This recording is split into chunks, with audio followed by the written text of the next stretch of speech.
excited to have Sadhguru on stage. We have been planning for this for 6 months, and to see him on stage is an exciting thing for all of us here in the organizing team. I had planned a long introduction to Sadhguru, and then I realized he needs no introduction.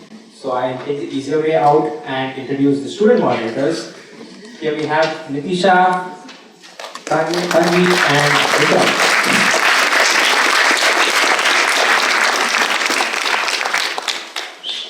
Nitisha and Vikram from the Howard Kennedy School and Tanvi from the Howard Business School. They are prepped up, all set, and here we go.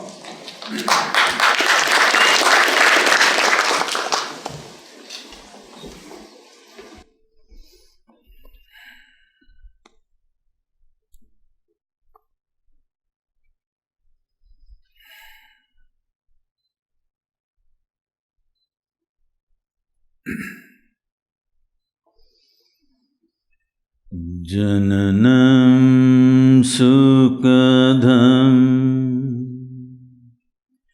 maranam karunam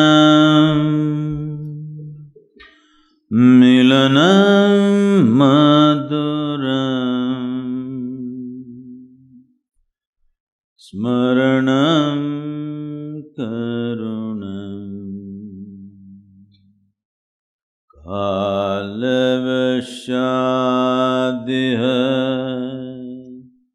Sakalam Karunam Samayadipate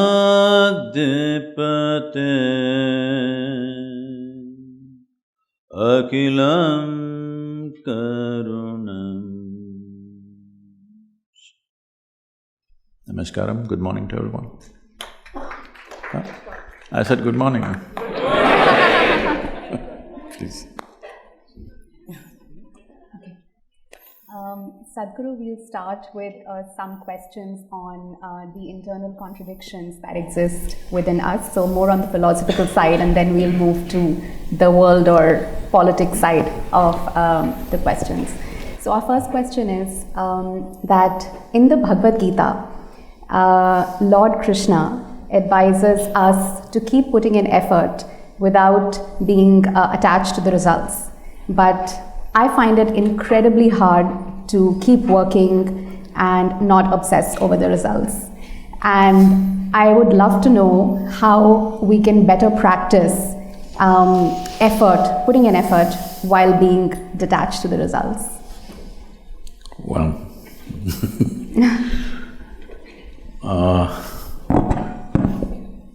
I am not in any way well studied about any scripture. It's unfortunate, but I have to say I have not even read the Gita. But we know the life of Krishna, that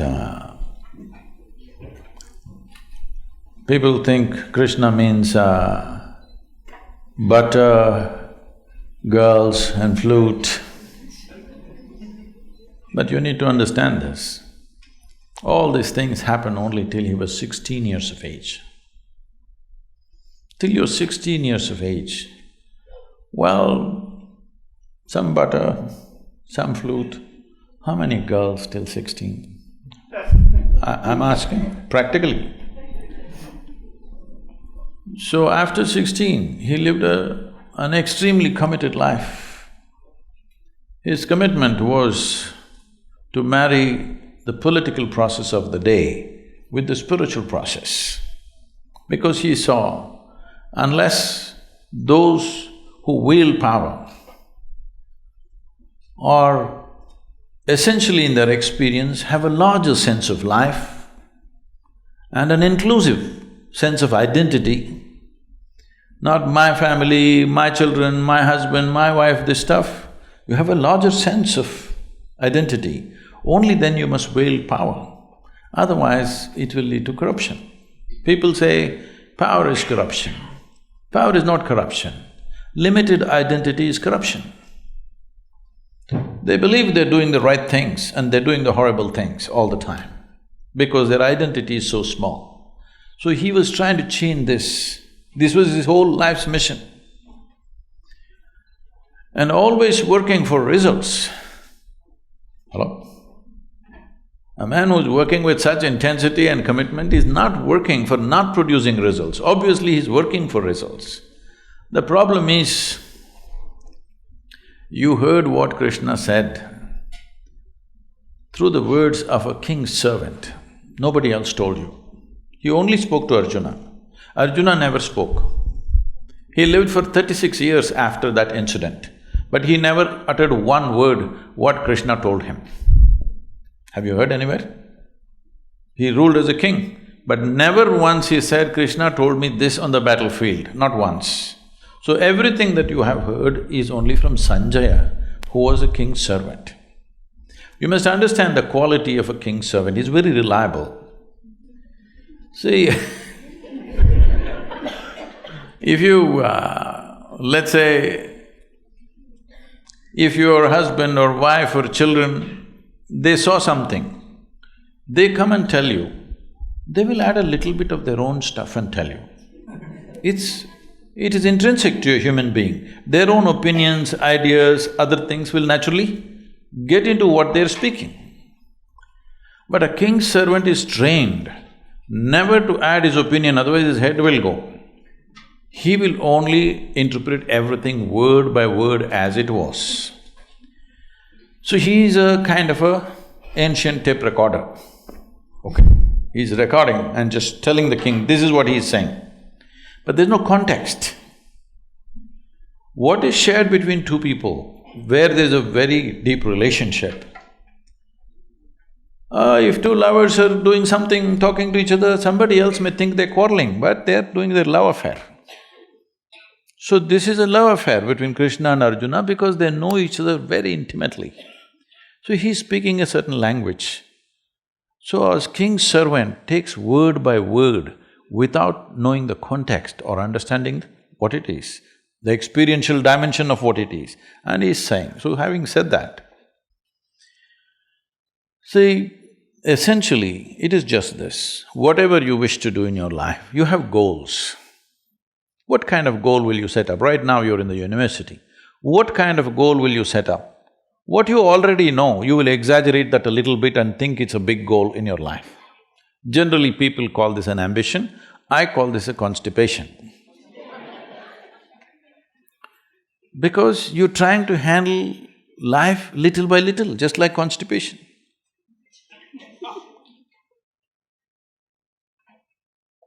If you have a goal, your goal cannot be something absolutely new, it is only an exaggeration of what you already know, yes or no?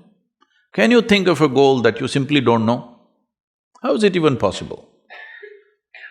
So, what he is saying is, there is a direction we have taken, but you have to be dedicated to the process, otherwise goal will just be hallucination. If you do one thing right now, just don't take this one breath, take the other breaths, let me see. That's all he's saying. He's saying without taking this step properly, you hallucinate about the goal. What is the point? In yoga, we say this very simply. We say if you have one eye on the goal, you have only one eye to find your way, it's inefficient, that's all. So he's just talking about in a battle, if you're inefficient, it is not that you won't get your increment or promotion, you just get dead. Hello? In a battle, if you're inefficient, you think you will just lose your marks or something? A grade you will lose, is that what it is? No, you will be buried that evening. So he is telling him, because Arjuna is talking about how to kill all these people and me become a king, he says, you idiot, you've not become a king yet. You need to shoot this guy in front of you now, properly. Otherwise, you're not the king, you will be buried today evening. That's all he's trying to tell him. Is it wrong? So, every year in the month of November, we have a business event. So, 200 CEOs were there last year also, this November it's coming again.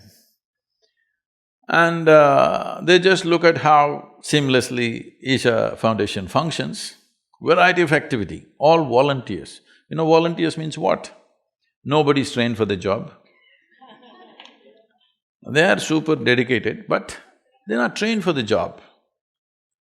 And you can't fire them because they're volunteers.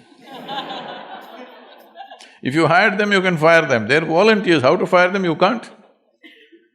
So they looked at this and said, Sadhguru, we pick up the best from IITs and IIMs and all this stuff. But you're just doing with volunteers and your organization functions better than our companies, how is it? I said, see, all of you are dedicated to the goal. Here, I have continuously instilled in people that you're absolutely devoted to the process. Now what you're doing? You do this well. Most of them don't even know where I am taking them, all right? They're working for a certain project, they don't know what is the goal. I have something else, if I tell them right now, they'll freak. Because my goals are so far, they will give up. So right now, we have instilled this in them, you just absolutely involved in the process. Know the joy of involvement, first of all. Without absolute devotion to what you're doing right now, you will not do anything significant in your life. Whether it's art, music, spirituality, politics, business, take anything. Without being devoted to the process that you're doing right now, you think you will do anything significant? That's all he's saying. It is all the scholars' interpretations and interpretations they are doing, messing up Krishna.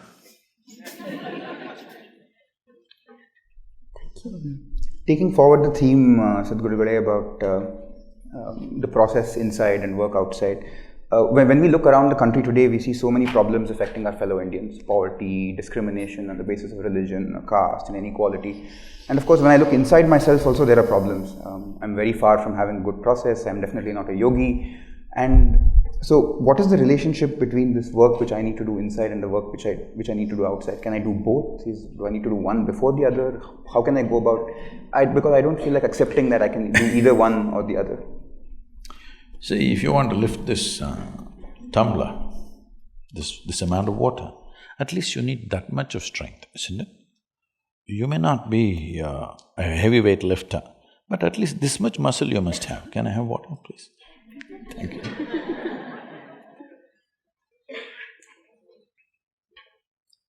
If you don't have this muscle, even taking up this cup won't happen, isn't it?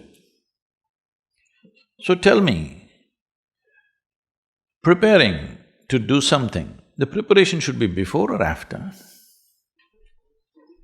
A whole lot of people think their spiritual process, they will start after they're 70 years of age, when they're no good for anything.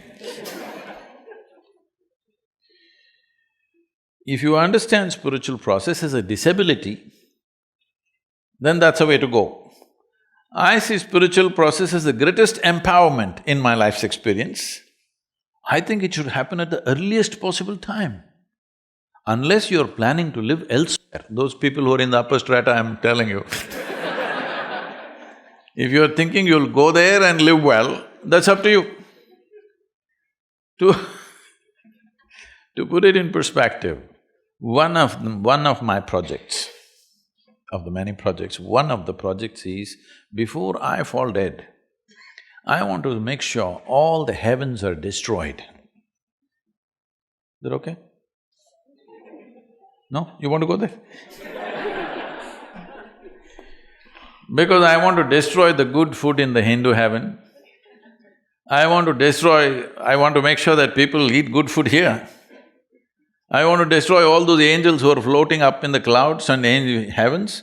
I want angelic people to be here. And of course, I want to destroy all those virgins up there. Because the very idea that there is a better place to live than this is a crime.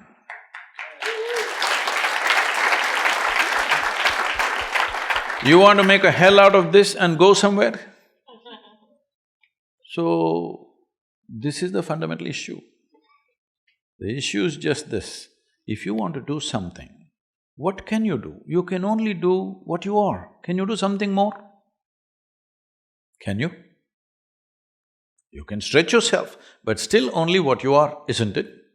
So is it not important that first you enhance what you are? If you enhance this, activity will naturally happen. Right now, this is one complaint I'm seeing, and I'm seeing even in the universities, people are going like this. We didn't walk like this when I barely went, but the little I went, we were… I'm seeing people are walking like this. It looks like they're practicing their last posture. See, the problems of life have not yet hit you, okay? When you're in the university, they have not yet hit you. It's a very protected atmosphere. All you have to do is read some dumb textbook and write something. I'm not trying to belittle the study, but I'm saying the real problems of life have not yet hit you, right? The true challenges have not come yet. Here only if you're overwhelmed by this, how the hell will you live in the world, I'm asking? How will you take up any big issue? I'm saying, if you are an issue by yourself, obviously you will not take up any big issue and try to bring solutions, isn't it? First and foremost thing you must do is, in your life, you are not the issue, never. I am not the problem in my life. There are problems and problems. How many we can solve, we will see. All of them will never be solved. But how many can we clear in our life is a big question. But if you yourself are a problem, you yourself being problem means, see, I'm just meeting people every day, 50, 60 years of age, still they've not figured how to handle their thought and emotion. When are you going to get it? I'm asking. See, these are very fantastic faculties that only human being has, right? No other creature can think like us, no other creature can emote like us. They're very limited stuff. Here it is so evolved, now you're suffering that immensely. If you don't learn how to handle your thought and emotion, you're already 30, 40, 50 years of age, when are you going to learn? What is your lifespan? A million years, is it? I didn't know. What is the lifespan in Harvard University? Is it not very important that by the time you're 12, 15 years of age, you know how to handle your thought and emotion? Otherwise, you're a bloody issue all the time. You don't need any outside issue. You just leave people alone by themselves. They are a big issue by themselves. When you're alone, if you're miserable, you're obviously in bad company, isn't it? Hello? So if you don't settle this, if you step out, well, you will go about blundering and messing around all the time. It looks like you're working for a solution, but when you are a problem, you'll only spread problems. It may look like a temporary solution. This is the reason why after 1,000 years we're still talking about the same problems. Obviously we've not solved it, isn't it? After 1,000 years, if human beings have the same problem, that's very stupid, isn't it so? Only the phones are getting smarter, you know. Phones are getting smarter by the day. See, if you have to call somebody, he's very smart. When do you do that? When you find him smarter than you. Yes or no? Only then you say, oh, he's very smart. So when you call a phone very smart, it's a statement. So can I do these things both together? Because enhancing yourself is a limitless process. It's not a graduation that's going to be over at one time. But the fundamental is just this, human beings are going through variety of suffering. Well, those who are in situations of famine, war, those things let's keep it aside. Fortunately, still it's a small population, all right? If you don't take care of it, it could become very large. That is one thing, we will keep them aside. Krishna is talking about even they're not being bothered on the battlefield. That's a different matter, I won't take you that far. We will give a margin for them. But those of you who had breakfast in the morning, what is your problem? Hello?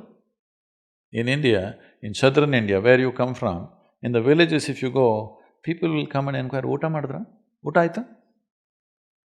Yes? Saptingla? What this means is, the only question they will ask you is, have you eaten? Because after you've eaten, what is the problem?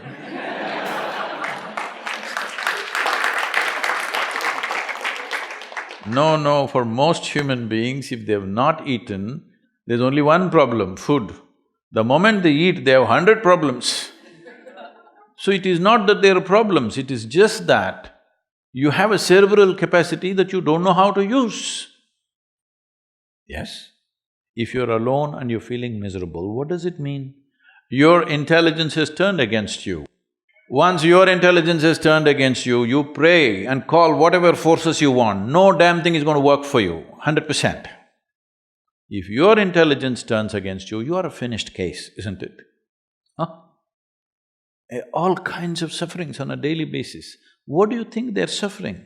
When is the last time somebody poked you with a dagger? Never happened to you, isn't it? So what is the suffering? You're poking yourself all the time, endlessly. Oh, of course you have good reasons for that. There's no reason, it's just dumb stupid, okay?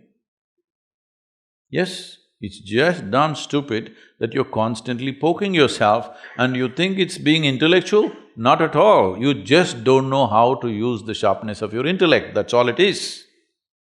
Instead of using it towards a solution, you are making a big problem out of it. You think you're suffering life. No, you're only suffering the two most significant faculties of being human, which is a vivid sense of memory and a fantastic sense of imagination. This is what you're suffering. You suffer what happened 10 years ago.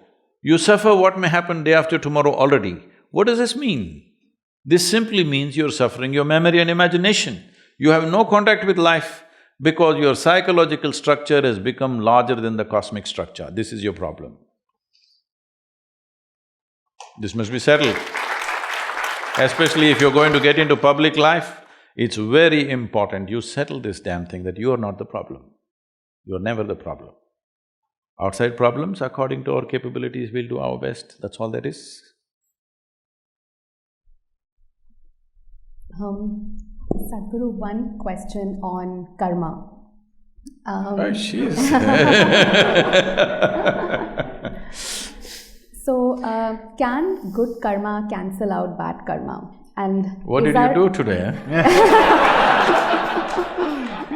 I'm asking for humanity, not for myself. And is our life predestined or can we change it by karma? And what is good karma?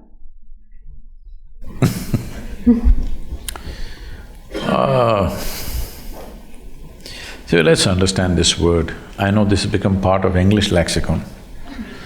Oh, karma is an English word now. The word karma means action. As you sit here, there is physical action going on, there is mental action going on, emotional activity going on, energy activity going on in every one of us. Whether you're awake or asleep, 4 dimensions of karma are happening all the time. Since you woke up today morning, except for that bad karma you did no, you don't have to reveal that Since you woke up today morning till this moment, just a few hours, how much of these 4 dimensions of karma did you perform consciously? Should I answer? I was not conscious while performing my actions, they just happened. I'm saying for almost every human being is well below 1%. If you take in a day, well below 1%. So when 99% of your actions are accidental or unconscious, you do one thing, you just drive here. Here the traffic is very slow, it's safe to try this experiment. 99% of the time, just close your eyes and simply sit like this. Once in a way, handle the steering. Let's see where you will be in 5 minutes. This is a disaster of human life. So you must understand this. This is the most profound dimension of Eastern cultures, that we told you your life is your karma. This means your life is your making. There is no manager sitting… I'm not talking about you guys. There's no manager sitting up there and managing you. Your life is your karma. The way you do it is the way it happens. There is no no other way. Only because over 99% is happening unconsciously, it looks like some other force is manipulating you. All bad drivers are like this. When they get into some kind of a crash, I was driving properly only, something happened. Have you heard this? Something happened, something supernatural happened and I crashed my car. No, you're just a dumb driver. So the same thing goes for life. The same thing goes for life, that we constantly reminded you. Now in this generation, it's lost in probably maybe your mother or let's say your grandmother's generation. If they sit down, stood up, they say karma, prarabdha, mukti, moksha. These are proper day-to-day conversation, not spiritual conversation. Yes or no? Every day. It's time you bring it back, because karma means you're reminding yourself, everything that I'm doing and not doing is my fundamental responsibility. If you ask me, people have been asking, I have not articulated this till recently, but some people have been asking me, so I'm these days talking to them and I'm saying, what is the mission? They ask me. I say, the mission is just this, religion to responsibility. You think it is there, no, it's here. This is what karma means, that you understand you're the source of your life. Is there no other force working in the universe? Yes, it is. But even to harness this, harness that is your business, isn't it? Hello? Even to harness that is your business, otherwise what's the point? So karma means your life is your making. There is nothing else that can decide. If you take charge of your body, let's say you have some mastery over your physical body, 15 to 20% of your life and destiny will be in your hands. If you take charge of your mental process, 50 to 60% of your life and destiny will be in your hands. If you take charge of your basic life energy into your hands, 100% of your life and destiny will be in your hands. Every young person must first explore this dimension before you step out into the world and mess other people. Yes, very important. But what is the fix for the morning's bad karma? You must understand, karma is not like reward and punishment system. It is just residual memory within yourself. Everything, every thought, every emotion, every action, every moment that you do, in some way is recorded into this. This memory creates a tendency for you, because so much memory is gathered, naturally, it's like software, you're writing unconscious software every moment. See, if you walk from here to here, I'm telling you, there are at least 25 different kinds of smells. You're not conscious unless something is very strong, acute, in some way, in a positive or negative way, then you will notice, otherwise you're not noticing. You will see if a dog passes, he's just figuring out you, what you have done, what you have not done, your good karma, bad karma, everything is just figuring out. Yes or no? You also are conscious, your system also is perceiving it, because your neurological system is far more superior to the dog's neurological system. Do you agree with me? Hello? Dog lovers, is it okay? Human neurological system is far more advanced than any other creature, you also capable. But because of cerebral activity, you're missing it. You do one thing, just go live in the jungle for some time, you will see suddenly your sense of smell. You just know everything just by raising your nose a little bit, sticking your nose out, you just know what's coming, what's going. You will see in the villages in India, they'll say it's going to rain today, you understand? Nothing, no sign of rain, no cloud, no nothing. He'll simply…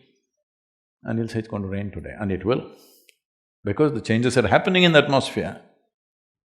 So, because of this unconscious nature, if you walk from here to here, these 25 smells, for example, are all recorded in the system. And all like this, visual inputs, audio inputs, everything is recorded. Depending upon the type of material you've taken in, slowly you'll develop an unconscious tendency. Suddenly you'll like this, not something else, because of the kind of inputs you have taken in. These tendencies, traditionally, because you're from the scripture, traditionally we call this vasanas. Vasana is a very good expression because vasana literally means smell. So, depending upon the type of smell, accordingly you draw that type of life towards you or you move in that direction, that's what they're trying to say.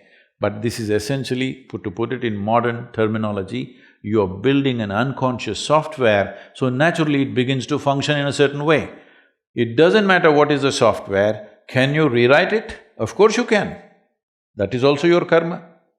So will you allow unconscious activity that you have performed to rule the nature and destiny of your life, or will you make sure it is the conscious activity that you perform which will rule the destiny of your life? This is something you have to decide.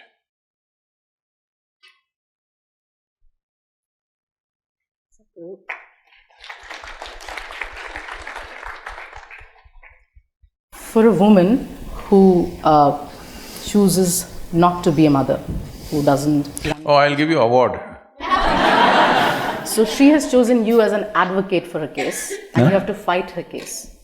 So what are the arguments… I'm sorry, I didn't get that. So there's a woman… Yeah, she who doesn't want to have a be child. a mother, and she's chosen you as an advocate for her case, and you have to fight her case. So what are the arguments that you would give for a woman who doesn't want to bear a child? I said she needs to be awarded. I've already announced in India, young women who are capable of childbearing chose not to do it, we will institute an award for them. Because right now the greatest service you can do in the world is, you are not extra-populating this planet, okay? If… suppose you were a tiger woman, I mean to say a female tiger, then I would have encouraged you, please breed, please breed. Because it's an endangered species. Well, you know, see, we are not endangered. Wherever you go, there is a crowd. Well, to protect a nation, you have to build a wall, otherwise people are coming. Obviously, there's too much obviously, there is too much population everywhere, isn't it? So, this is something we need to look at in a very fundamental way. This is happening because the need is inbuilt. The reproductive need is a very inbuilt need. Whatever arguments they have at one point, the body dictates. Fortunately, there's a lot of pain and stuff involved, otherwise I don't know what would have happened. So, this need, if one has to transcend, instead of forcefully putting it down, if your identity naturally shifts beyond your biological self, you will see these needs will completely disappear. Right now, I want people to understand, what you're looking for is not a child. What you're looking for is involvement. Right now, your problem is, you simply cannot involve with people unless they came out of your body.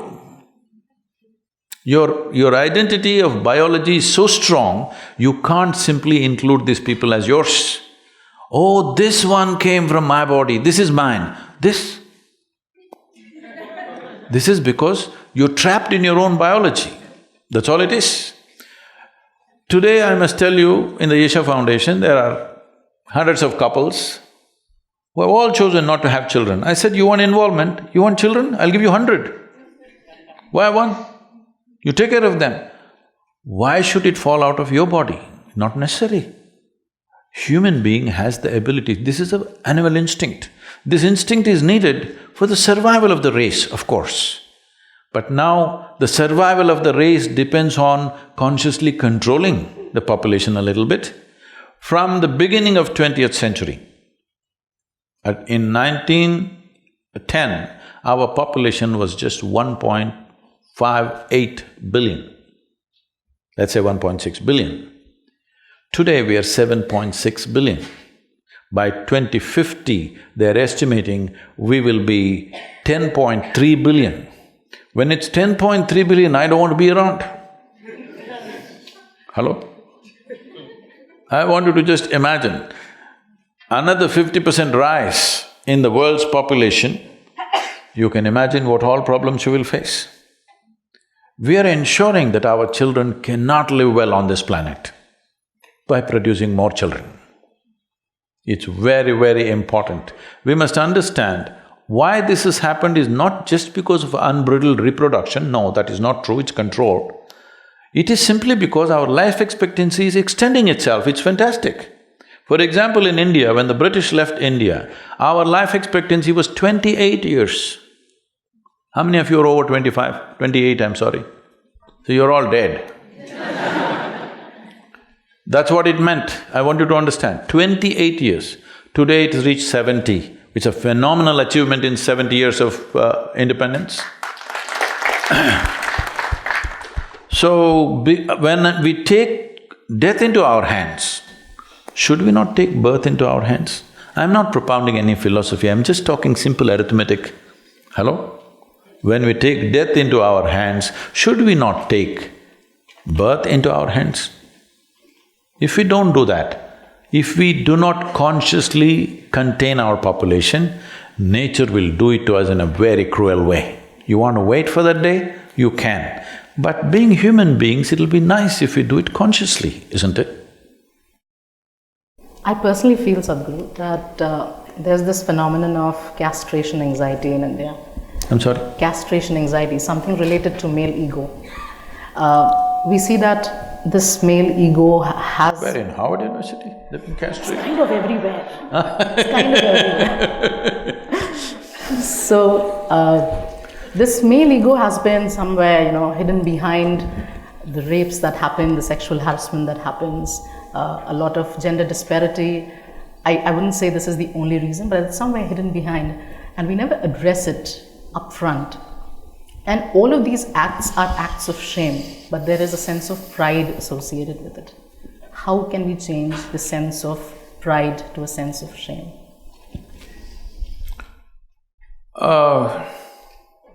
See, in the question there is a contradiction. If there is a castration syndrome, there shouldn't be rapes. There are rapes means they're not been castrated, obviously. Yes? So, we need to understand this. There are many aspects to rape. This is a dangerous subject to tread into because half the population could turn against you on the planet. And as you say, in the other half also they'll turn against you because nobody wants to look at it as it is. Everybody is trying to make this into a social cause. This is not a social cause. This is a very fundamental thing. Why is this happening? We need to look at it in a more fundamental way. One thing is you need to understand, human hormonal activity is real. It is not manufactured in your laboratory. It is not manufactured in your mind. It is real, it's in the body. So when does it start? Starts 13, 14 years of age and picks up momentum. Probably it hits its peaks between 18, 25. But so life was structured in a certain way to address this issue. But today we got modern. What modern means is totally messed up in your head. You don't look at life as it is. You make up a unreal reality in your mind and you think that is what should happen. Now we have an education system where generally by the time you're competent enough to get into life, you're like 25. So today, maybe you have a lot of relationships going in the university, but that's not the case everywhere. So the peak hormonal activity, there is no outlet, all right? There's no any kind of outlet. Well, girls were getting married 15, 16 years of age, boys were getting married 17, 18, before 20. So it was addressed, even if it was not physically addressed, it was emotionally addressed. That by the time you're 12, they're telling you, see, this is going to be your wife, this is going to be your husband. Emotionally, it was addressed, so they did not look here and there. So now, can we go back to that system? Not at all, it's not possible to go back there. What is the new system? At least we must debate, isn't it? If you leave it loose like that, a fundamental force in human society is hormone. We are born here, I want you to understand this. You and me are sitting here because somebody got horny, all right? Hello? Oh, you're not supposed to say this. No, they fell in love with each other. Leave it. Somebody got horny. All right. That is why you and me are here, so it can't be wrong. You and me are here because of that. Only thing is how a human society can conduct this dimension in a graceful and aesthetically sensible way. That's all we're looking at, right? We're not talking about against sexuality, we're talking about how to conduct it in a graceful manner.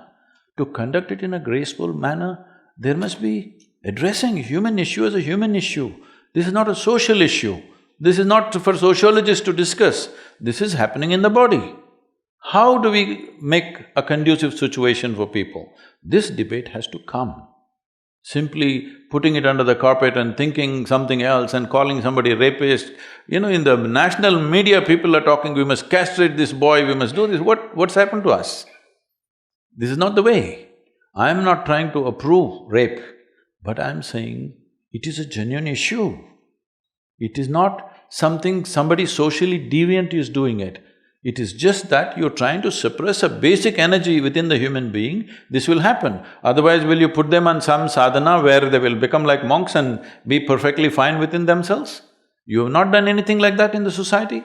There is no discipline of any kind. Everybody's, by the time 15, 16, they're consuming alcohol, where their judgment goes away. All right, you are encouraging alcohol, you are encouraging titillation, all kinds of titillation through the movies, pornography is like all over the place, and the guy is supposed to be like this. It's not going to work. 2 drops of alcohol, the guy loses his judgment and does stupid things. Is it right, wrong? That's not the way to look at it. Are we brave enough to address human issues as human issues and try to find solution? Is there an absolute solution? No. There's no absolute solution, but we can create a society where these things are minimal, right? There always is crime in every society, always has been. The question is how rampant. Isn't that the only question? Only a fool will think we'll create a society without crime. It doesn't happen like that. It is just that how minimal can we make it? So last question, Sadhguru. So in today's society, many influential people, judges or senior civil servants, armed forces officials, they don't express their personal political views in public because the thinking is that they hold a post which should be beyond any political party. Now, what do you think the role of spiritual leader should be when you're thinking about politics? See, everybody as a citizen has a right to express their opinion if they wish. But people who hold positions in the government, they are not supposed to take political positions. In personal life they can, but in public life they cannot. I have imposed this upon myself. I need not, many people have not, but I have, that in public I don't take political sides. Because if I take a side, I may move off millions of votes in one direction, which I don't want to do. Why I'm saying this is, my concern is this: if one individual can move, let's say 1 million or 10 million or 100 million votes, this means we will go back to feudalism, not democracy. The idea of democracy and secret ballot is that every person will think for himself or herself and cast the vote. You are not even supposed to influence your family, actually. I strictly maintain, my daughter asked me, whom should I vote? I said, you just acquaint yourself, what's happened in the last 5 years? Do you see you want the same people or not? You make up your mind. Because if everybody does not think for themselves, right or wrong, it doesn't matter. If they don't think for themselves, then there is no democracy. I would say, I'm sorry, but I think in United States there's no democracy, it's feudalism. Because my father was a Republican, I'm a Republican, my grandfather was a Republican, I'm a Republican. The same thing goes for Democrats. How is it democracy? You're already fixed. I'm pushing for this in India. I know everybody, all political parties will be against me. I said, political party membership should be taken away. Political parties should not be able to enroll members because now you have 100 million members, these 100 million people are simply voting for you without looking at what you have done or what you're going to do. They should go. Every time, every 5 years, we must be willing to evaluate what's happened. Is it worthwhile giving them another chance or no? This evaluation should happen every election time. But right now it is fixed. Because I belong to this party, anyway I'm going to vote this party no matter what nonsense they do. This has to go. This is just feudalism. You've destroyed democracy. So as a part of that, I have taken a stand that I will never publicly give a call, this is the way to do. But at the same time, everywhere I go, people keep asking, what has happened in the last 5 years, is it worthwhile? I only tell them, see, this is what has happened, it's for you to decide whether this is worthwhile or not. You must decide. I will not tell you, this is great, you must vote for this party, because that will destroy the fundamental democratic fabric. So, judges and others, they should not, because they're holding a position which will become weak if they express political opinion. That's not the right thing to do. But every other citizen has. Recently I was even asked why someone who's has a religious whatever, like they're talking about the UP chief minister, how can he be a chief minister? What I'm asking is, he's a monk, all right? Because he's a monk, have you given him any special rights? Can he drive without a license? Can he go without paying taxes? Is there any special rights? Can he travel in an airplane or a train without ticket? No, no special rights. Then why the hell are you taking away the privileges that other citizens have? Like anybody else, he stands for election, wins the election, he rules, but he may impose his religion. Well, a whole lot of people are drinking alcohol, all right? Ministers, chief ministers. Are they imposing alcohol on you? Maybe they will try. They're trying, not only trying, they are actually. So if a man is meditating, maybe he will try to influence. Whether you meditate or not is your choice. Can he impose it on you? Does he have the mechanism to impose it on you? No. These are just rubbish nonsense going on all the time because there are 200 news channels, they have to fill it with something. If there isn't news, they gotta make it. 200 channels is too much of news, isn't it? And everybody says what we are right now broadcasting is unique and fresh, only we are doing it. I would have loved to ask a follow-up question, but I think we're out of time, so let's open it up to the audience. So let's do this. Let's take questions in groups of 3, and then Sadhguru can choose how to club them and answer whatever. I normally answer every question, so just give me one at a time, huh? Sadhguru, you speak so logically and it makes sense to me. But at the same time, you're celebrating the religious festival of Mahashivratri in a grand way at the Isha Yoga Center. For a young person like me, these religious festivals seem like outdated rituals. So I want to know, what is the relevance of Mahashivratri to the youth? Thank you. What kind of festival would you like? Festival? Maybe only the Valentine's Day or something? That is also religious, it's Saint Valentine, all right? So what is Mahashivratri?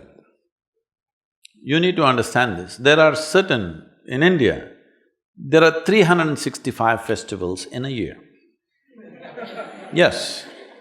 Today, due to economic reasons and the way we have structured our work and things, a whole lot of them have died, still about 30 to 35 are being actively, maybe more than that, about 50 to 60 festivals are being celebrated by different people, but that number also is decreasing. Largely maybe about 5 or 6 are being celebrated in a big way. So, some of them are social, a few of them may be religious, but hardly any religious ones. Some are all connected to the calendar. Almost every Indian festival is connected to the calendar. What's happening in the solar system? We want to do something which is conducive for what's happening that day in the rest of the solar system. Why this is important is because what you call as my body right now, what is human mechanism, has come out of this planet. Most people don't get it till you bury them. They think they came from somewhere. No, this body is Solar system is working like a potter's wheel to generate this. So everything that happens to the solar system happens to you in some way. So there is a very keen observation of what is happening in the solar system today. Accordingly, we have crafted one kind of celebration and we do those specific things. So on Mahashivratri night, to cut it short, because this is an elaborate subject what you opened up, on that day, which doesn't fall on the same calendar, the regular modern calendar date, this time is on 4th of March. On that day, there is a natural… because planet is not spinning like this, it is spinning a certain way and there's a precision to the planet. You know what's a precision? Hello? No, not precision in terms of exactness, I'm talking about what is precision in terms of the planet. The planet's axis is not simply rotating like this, it is going like this. It is a wobble, there is a wobble to the planet always. Because of that wobble, it creates a certain kind of situation on the planet. So on that day, especially in the northern hemisphere or only in the northern hemisphere, there is a natural upsurge of energy. There's a natural upsurge, oh, all this energy I don't believe, you don't. Just go sit on the coast. If there is a full moon night, is the ocean rising? Hello? So on new moon day, full moon day, do you see that, oh, the very ocean is trying to rise? Well, over 2/3 of your body is water. What makes you think water inside the body won't rise? All the fluids in the body are also rising. So you will see these things are there everywhere. If you've ever been in a mental institution, no, you could have gone there just for one. You will see on full moon days and new moon days, people take extra care because those who are psychologically disturbed become far more disturbed. People think moon causes madness, that's why lunar and loony and all this stuff. Moon does not cause madness, it just pulls everything up. If you're a little crazy, it makes you more crazy. You're a little loving, it makes you more loving. You're a little meditative, it makes you more meditative. Whatever is your quality gets enhanced because it's there's an upsurge in the system. This particular day, after the solstice happens in December, 22nd of December is the winter solstice. After that, the planetary precession is such that there is a natural upsurge on that particular night in a very big way.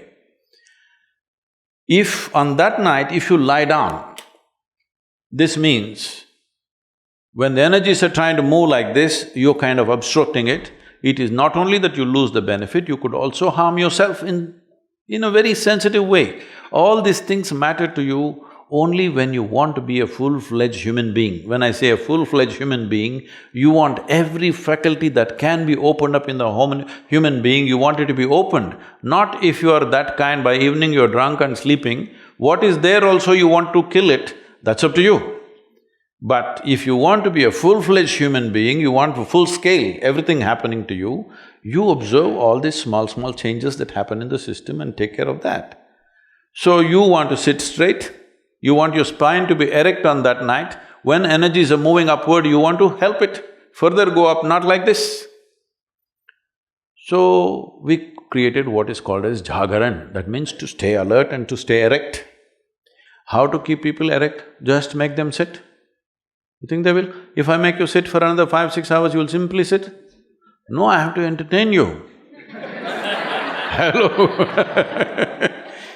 So, that night we have a celebration from evening 6 to morning 6, 12 hours non-stop, music, dance, meditation, various things being done so that everybody stays alert. Nearly 1 million people are in one place, but these numbers were exploding, so now we have large screens in over 130 cities across the country in southern India, so that people gather there and too many don't come here, but still it'll run into somewhere around 700 to 800,000 people in one place. And over 86 channels are telecasting it live. So how many millions of people are watching, we don't know. Last year they said it could be somewhere around 6 crore people could be watching. This time it's going to be much more. This is also the 25th year of Mahashivratri in Isha. 25 years ago, we started Mahashivratri celebrations in that place with just 70 people. So, it's grown that big because people find the benefit of what it is. You do one thing on that night without getting drunk or drugged, just sit alert. You don't like celebration, so you simply sit like this. It's up to you. So, you need to understand this. A human being needs celebration. If celebration has to happen in your life, you need some sense of playfulness, otherwise there's no celebration. Most people can celebrate only if you get them drunk. I will show you 1,000,000 people in one place, not a drop of drink allowed anywhere, but you will see full night, not one person will sleep, everybody's on, okay?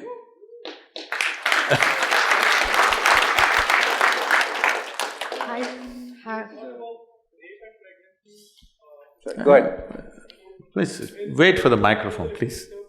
Hello, please wait for the microphone. Could If someone everybody hand him- goes off like that. Could someone hand him a microphone, please? So I have a question for you. And Sorry, thank you so much. one moment, ma'am, 1 moment. Okay. The gentleman. Sadhguru, your thoughts, I would say, or I could say your answers about the questions on pregnancy, or whether your thoughts on like what it means for women to bear children or not bear children and the choice thereof, was a beautiful answer. I could Please, relate to everything just come that to you're the saying. question, time is very… The context is slightly necessary, I'll keep it short. And your answer about rapes and increasing cases of rapes, or them being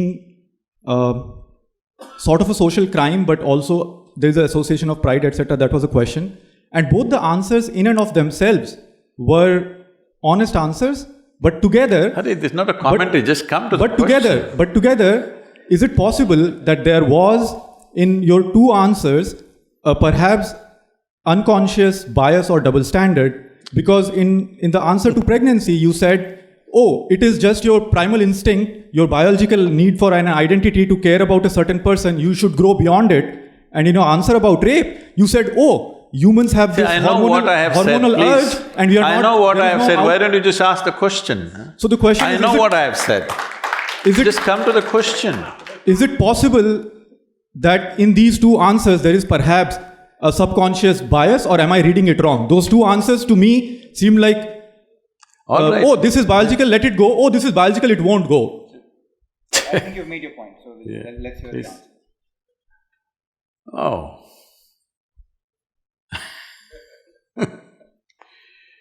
Let's understand this.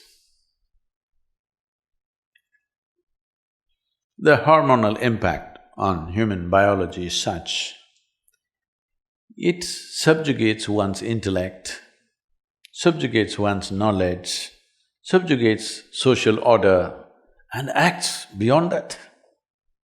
Is that the way to create a society? No.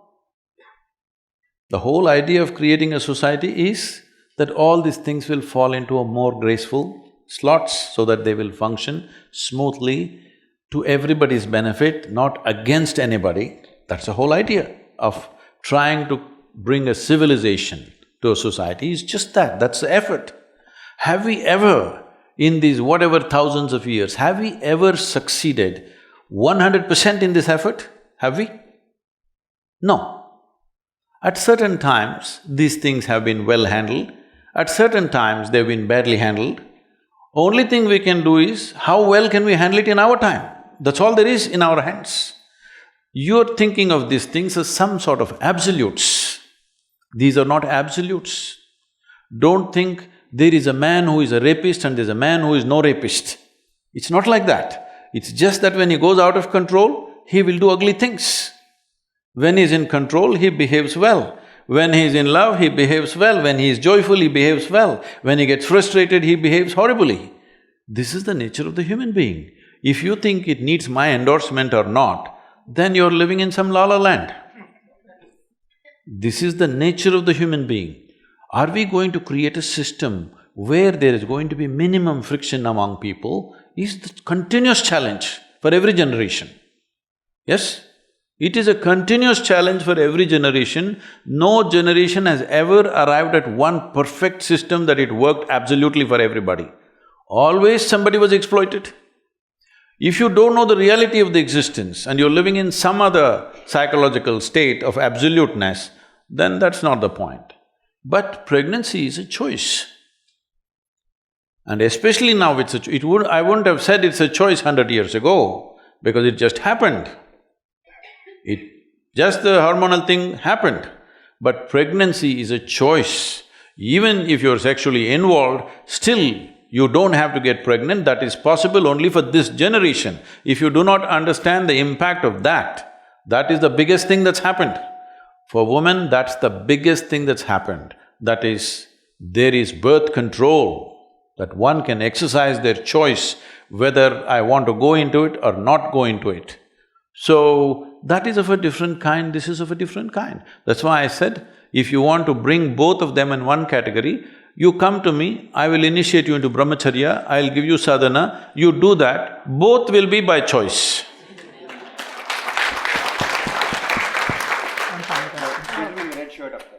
Thank you so much for coming here. I just wanted to ask you about how we can contribute back to society and give back, because everyone keeps talking about contributing and contribution, but it's really hard for each person to come up, and just want to hear your thoughts on it.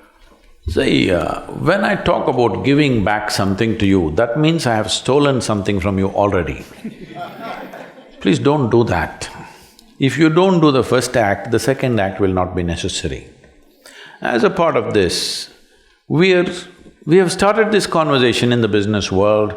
It's still picking up momentum, but not enough momentum.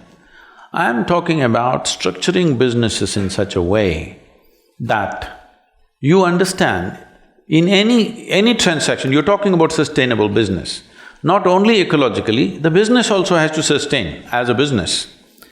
If any relationship has to sustain, it must be beneficial for both the parties. Whether it's marketplace or marriage, I want you to understand, you're not, but whether it's marketplace or marriage, unless it benefits both the people, this transaction is not going to go for long, isn't it? So to build a business in such a way that always it's beneficial for both the parties, if you do, first I don't have to take it and then at the time of retirement I want to give it back. What is this? This is like the old, even the mafia and Robin Hoods who steal from other people also give it to people because otherwise they cannot survive. So first don't take it and then try to give it back. Why? Why can't our life process itself is useful to everything that we do? Why can't businesses be built in such a way that it's naturally beneficial to everybody? And if you make this happen, if you today a lot of impact businesses are coming which are all thinking on these terms. It is still not large enough as it should be, but it's beginning to happen. As a part of this, right now one of the biggest problems we need to address in the world in the next few years is going to be migration. It's estimated nearly 1.5 billion people will migrate in the next 5 to 10 years' time. When 1.5 billion people start moving, not one wall, people will try to build walls everywhere. And wall is a solution only till the tide is of a certain level. When the tide increases, it'll fall over the wall. It will. I'm not just talking about one country, I'm saying everywhere. So what is the solution for this? This problem is just this, right now, nearly 80% of the world's investment is probably in approximately 25 to 30 cities on the planet. This needs to spread. If investment has to spread, who will risk spreading their investment to a place which is harder to do business? You have to create a fund which will allow a little more easy money. If you want easy money, you must invest it in impoverished societies. So we are looking at this in a big way, trying to work with the United Nations and the large businesses and to set up a trust where businesses will be given soft loans for long gestation period, 12, 15 years, so that you have time to go there, train the people, create talent and create a business and create livelihood there so that people don't have to go away. What kind of business? Well, businesses can decide what kind depending on the terrain, people, the nature of everything else that is their ecosystem. But if we don't do this now, that if we don't spread the world's investment into various areas, you will see when one segment of population is living with so much comfort and well-being, another segment has nothing, you cannot control it. All these years you controlled it because there was no transportation, you understand? Now everybody has transportation. One way or the other they will come in. One way or the other they will come in. It doesn't matter what kind of barriers you put up, in the next 10 years' time, they will come anyway unless you put investments in various places and create livelihoods. The businesses have to be structured like this. Young people who are studying business, you must think of solving world's problems rather than just thinking of some fanciful ambition. Your ambition, whatever it is, I want you to understand this. You will realize this as you go with your life, but if you realize early, it's better. In terms of activity, whatever activity we perform in the world, how deeply we touch another life is the most profound satisfaction of activity. That's the purpose of activity, really. Do you want to write a book that nobody wants to read? No. Do you want to cook something that nobody wants to eat? Do you want to build a building where nobody wants to live? When you do something, you want it to touch somebody's life. So if this is the thing, the young people who are going into business, you must think on these terms. How to impact maximum number of lives and where can we do it? If we don't create this opportunity and allow migrations to happen, you will see terrible things happening when people migrate. So you must understand this. Right now, between Africa and United States, at Spain, Italy, all these places, every year, thousands of people are drowning in the waters. They are not reported. Media will not report that. Nobody wants to report that because they're unwanted people. But some deaths will be reported.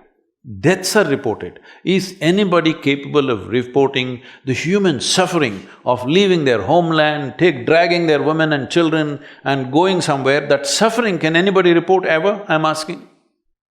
Is death the only thing that matters? Human suffering matters, isn't it? Human suffering cannot be reported by news media. Only if deaths happen, they will say 100 people died, 200 people died, but that is not the real thing. Those thousands of people who left their homelands where they have lived forever and coming and desperately looking here and there, losing their wives and children and husbands and searching here and there, this is not a small thing.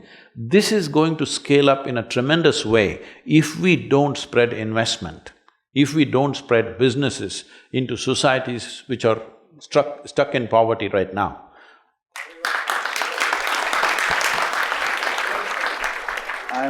We are out of time, it's 12:30. So on behalf of everybody, let me thank Sadhguru very much. Thank you so much.